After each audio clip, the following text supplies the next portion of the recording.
aren't your mama's grandmothers. Bingo, no ring. Stand back, kids. Mama's going fishing. Welcome to WatchMojo.com, and today we're counting down our picks for the top 10 TV grandmothers. Never have liked meatloaf. Maybe yours is different. Has it got meat in it? For this list, we're looking at small screen grandmothers that didn't let a little old age temper their personalities. Charlene, sweetheart, pour me a scotch, will you? Far from blue-haired little old ladies, these TV grandmas pack a punch, along with some occasional sage advice. There, dear. It's all right. No, it isn't. Your knockoff Giorgio's making me gag. These matriarchs may have even traded in the butterscotch candies and support hose for early morning martinis and maybe even a gentleman's suitor. Annette Funicello? Number 10, Martha Rodgers, Castle. Really, dollface. Who does homework at a party? I have a test next week. So do I. Liver function. Don't see me studying. Far from the domestic type, you wouldn't catch this feisty grandmother sitting at home baking cookies. I wish I could say I was surprised. It's my fault. Really. And while she lives with her son and granddaughter, she maintains quite the active social life, if you catch our drift. So, Mother. Not so loud. I'm still hoping to get lucky. As a former Broadway star, she's no stranger to drama, which makes her a valuable asset to her novelist son. I had a real job as a working actress. You know, not everybody can sit at home in front of a laptop and claim to be employed. And since she's apparently had quite a bit of romantic experience in the past and definitely in the present, Martha's advice is oftentimes more sound than you'd expect. Better hope this last Derek Storm book sells, lover boy, because research don't pay the bills. She just wants her son to be great. Oh, and to have a little fun herself. Be careful. Flatfoot. Number 9, Estelle Winslow, Family Matters. Oh, Carl, it's almost the 90s. Lighten up. Between her thick glasses, sweet smile, and grandma bangs, you couldn't help but want to get a hug while being rocked to sleep by this grandma. I just want to help out where I can and not get in the way. Based on first impressions at least. But upon further inspection, and maybe after a few nuggets of wisdom, you may realize that this particular matriarch isn't one to be trifled with. In fact, it's no good for any of you all, especially you, Carl. Your heart's already working overtime. I'm gonna get you on a diet. Fiercely protective of her grandchildren, and even Steve Urkel, the Winslow's annoying and nerdy neighbor, Estelle could switch from comforting grandma to savvy socialite at the drop of a hat. You're gonna love the mushroom sauce I made. It's from your recipe. Can't be my recipe. Mushrooms give me gas. Her charms weren't lost on the gentleman either. But Mother, I really want this to work. I want it to work too. I'm running out of sons. Number 8, Beverly Lorraine Harris and Nana Mary, Roseanne. Poor thing, Dan in one house, you in another. You must be feeling so lost. These two ladies occupied the opposite side of the grandma spectrum. You know, I had a lot more chips in here, but Shirley ate them all on the way down. While Grandma Bev, Roseanne's mother, is strict, hypercritical, and fairly insufferable, Nana Mary, Roseanne's grandmother, is a hard-partying, fun-time gal. Oh, I know this little guy. You're, DJ. DJ, that's right, of course, DJ. All right, honey, you better run home now. We're gonna have our dinner. You'd think having a grandmother and a great-grandmother around the house would make the Roseanne household kinda tame. Happy meals for everyone. My treat. But when one claims her persona is an act, and the other has a tendency to lose her pants after a wild night out, it's safe to say that anything goes with these two. Do you ever wonder what sex is gonna be like with Jackie, say in 50 years?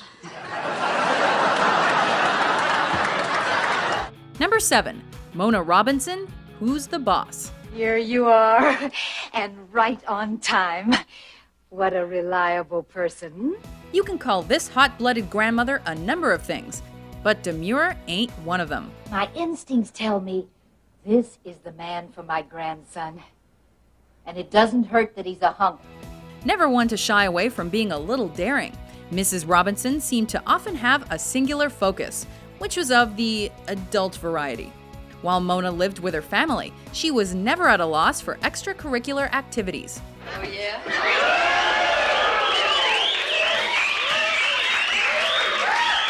You'd be just as likely to see her traipsing around in a bikini as you would be to witness her saying something inappropriate. Problem is, Mother, you sent me a man for a housekeeper. Oh, don't be sexist. A man can do meaningless, unproductive work just as well as a woman. Needless to say, she's the kind of grandma you want to have around, at least if you want to laugh. Take a skippy break, huh? Number 6, Ethyl Phillips, Dinosaurs. I'm so excited I feel like a schoolgirl. As far as dinosaurs go, Oh, thank you, sweetheart. I had my scales done for the occasion. this wheelchair-bound one was a bit on the cranky side. You probably would be too if you couldn't stand your son-in-law and could literally be hurled to your death at any moment. You could be a legend among dinosaurs. Or you could have the momentary satisfaction of throwing Grandma off the cliff. So this particular grandma wasn't of the sweet variety. By all accounts, Ethyl Phillips was pretty dour and a little mean, but that's probably why we liked her so much. I just want to say, I'm sorry. Jeez, Ethel, you mean it? That you're sorry? Yeah, I'm sorry you married my daughter. She may not have been the nicest prehistoric grandma, but she definitely left an impression, even if it was just with her cane. And I'm sorry she has to live in a cold, drafty hole on the wrong side of the swamp with a guy who was a tree pusher 20 years ago and today is, surprise, still a tree pusher. Number 5, Evelyn Harper, 2.5 Men. Shirley, what are you doing here? Just in the neighborhood. Thought I'd visit. Why? She's at least partially responsible for bringing Charlie Harper into the world, which could be considered a good or bad thing depending on who you ask. Just watching this particular grandma in action, you can sort of see why her sons turned out the way they did, and even more so, why they referred to her as Satan. Do you have any idea how hurtful it is to hear about your own son's divorce on the street? What divorce? What street? How did you get in my house? Obviously, not everyone has a saccharine sweet relationship with their family, but we certainly don't expect most grandmothers to be compared to the Prince of Darkness. Mom? What are you doing? Nothing. Oh, that's stealing. Hardly. I'm paying $12 for a martini. They're lucky I don't take a chair. But with Evelyn Harper, we can totally see it. I was a wonderful mother. And if Alan thinks otherwise, it's only because that wall-eyed Dr. Demarest put ideas into his head. Well, that was money well spent. Number 4, Marie Barone, Everybody Loves Raymond. I saw your car pull up before. You didn't call. No. One could argue that no one loved Raymond more than his mother, even if that love was a little overbearing and heavy-handed. I brought you some baking soda for your fridge. I smelled something questionable. And maybe even manipulative at times. If anything, Mrs. Barone gave us a glimpse at a professional grandmother in action. She knew how to get what she wanted from her kids, while simultaneously playing on the sympathies of her family. What's this about, Frank? You mad at me? No, I just want the salt. Baloney. That's because I yelled at you last night for blowing your nose into your sock. Clearly, she wasn't new to the whole grandparenting thing. Now, whether or not she did a good job is an entirely different story.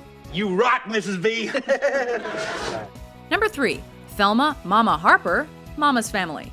Well, don't just stand there letting every fly in the neighborhood in. Come on. There's really nothing strange about a headstrong grandmother who serves as the matriarch of a household. That's almost par for the course in pop culture. It's no wonder your children stay away in droves. What might be a little unconventional about this particular grandmother is that she never ceases to get into any number of wild escapades. I'm gonna teach Vinton to stand on his own 2 feet. Well, if he'd have stayed on his feet last night in the basement, we wouldn't have a problem right now. Surrounded by her family members, who seem equally as prone to random adventures, Mama knows exactly how to navigate almost any circumstance with a sarcastic remark and a witty comeback. You know, Mama, me and my friend Claude have put a little money into chinchillas. It's an investment. Well, why don't you and that Claude just throw all your money down the drain and have done with it? Don't let the silvery blue hair fool you. Thelma Harper is a force to be reckoned with. Friend, would you stop picking at them eggs? One must chew one's food. One doesn't have to chew eggs. You just let them slide down your throat. Number 2, Violet Crawley, Downton Abbey. Of course I've heard. Why else would I be here? When you hear the words Dowager Duchess, it's likely that your mind will conjure up an image of Maggie Smith with a huge hat and a disapproving scowl. I'm tougher than I look. And in this particular instance, you'd be 100% correct. I didn't run Downton for 30 years. To see it go, lock, stock and barrel to a stranger from God knows where. As the Crawley family matriarch, this stern grandmother is fiercely protective of her family's good name, and it shows. Oh, good. Let's talk about money. She may not have been fond of her American daughter-in-law, but she seems to be consumed with the well-being of her granddaughters, their marriages or lack thereof, and her family's legacy. Give him a date for when Mary's out of mourning. No one wants to kiss a girl in black. It's almost a full-time job for her. No one can foresee the future, Doctor. Not you, not I, and certainly not Mrs. Crawley. Before we unveil our top pick, here are a few honorable mentions. I'm surprised, and I'm happy. Me too. Did you say it was Christmas?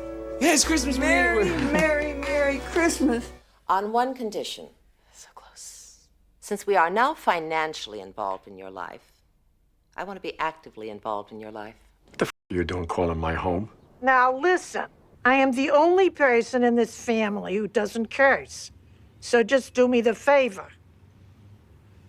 I want to see how you're feeling. You got a date? No. A vampire came into the bar. Did he have fangs? Mom, I can't believe you're here. You keep disappearing and reappearing, and it's not funny. You're just like that show Scrubs. Homer, I'm sorry I had to pretend to be dead, but it worked because the government isn't looking for me anymore. Number 1. Lucille Bluth, Arrested Development. Look what happened to my fox. Someone cut off his little foot. This gin-soaked granny may have been part of the elite class, but her behavior is anything but morally sound. I wonder how I can talk you out of ever making that face again. Emotionally abusive and highly manipulative, Lucille Bluth exists in a perpetual state of boozy disapproval and insatiable greed. So dramatic and flamboyant, it just makes me want to set myself on fire. This cunning grandma stops at nothing to gain the upper hand in her family, including scheming against her children, pitting them against each other, and even roping her grandchildren into her schemes, all of which she does while imbibing. If you're saying I play favorites, you're wrong. I love all my children equally. I don't care for Joe. Between her affair with her husband's twin brother, her scathing one-liners, and her ongoing feud with Lucille too. That old lady has really done a number on you, hasn't she? We can't help but like, or at least be wildly entertained by her. You know, I am really happy that you two are in agreement. Do you agree with our list? Who's your favorite TV grandmother? For more entertaining top 10s published every day, be sure to subscribe to WatchMojo.com. Mother, you're wearing a bathing suit. What?